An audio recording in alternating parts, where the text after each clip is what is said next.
தஞ்சை மாவட்ட தேசிய காசநோய் ஒழிப்பு திட்டத்தின் கீழ் உலக காசநோய் தின நிகழ்ச்சி தஞ்சை மருத்துவக் கல்லூரி வளாகத்தில் நேற்று நடைபெற்றது.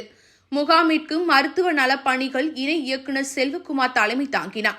மருத்துவக் கல்லூரி முதல்வர் டாக்டர் பாலாஜிநாதன் முன்னிலை வகித்தார். மாவட்ட காசநோய் மைய மருத்துவ அலுவலர் முகமது கலீல் வரவேற்றார். இதில் காசநோய் மைய துணை இயக்குநர் மாதவி, மருத்துவக் கல்லூரி மருத்துவ கண்காணிப்பாளர் ராமசாமி, துணை முதல்வர் ஆறுமுகம், டாக்டர்கள் அன்பானந்தன், குமரவேல், குணசேகரன் ஆகியோர் கலந்து கொண்டு பேசினர். இதில் காசநோய் பரவாமல் தடுப்பதோடு அதை முற்றிலும் 2025ஆம் ஆண்டுக்குள் ஒழிப்பது தொடர்பான உறுதிமொழியை அனைவரும் ஏற்றுக்கொண்டனர். அதனைத் தொடர்ந்து மருத்துவ மாணவ மாணவிகள் பங்கேற்ற பல்வேறு கலை நிகழ்ச்சிகள் நடைபெற்றன.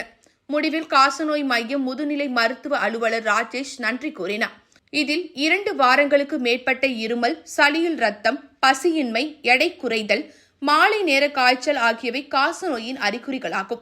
அனைத்து அரசு ஆஸ்பத்திரிகள், ஆரம்ப சுகாதார நிலையங்கள், தஞ்சை மருத்துவக் கல்லூரி ஆஸ்பத்திரியில் காசநோய் பரிசோதனை மற்றும் சிகிச்சை முற்றிலும் இலவசமாக மேற்கொள்ளப்படுகிறது என தெரிவிக்கப்பட்டது.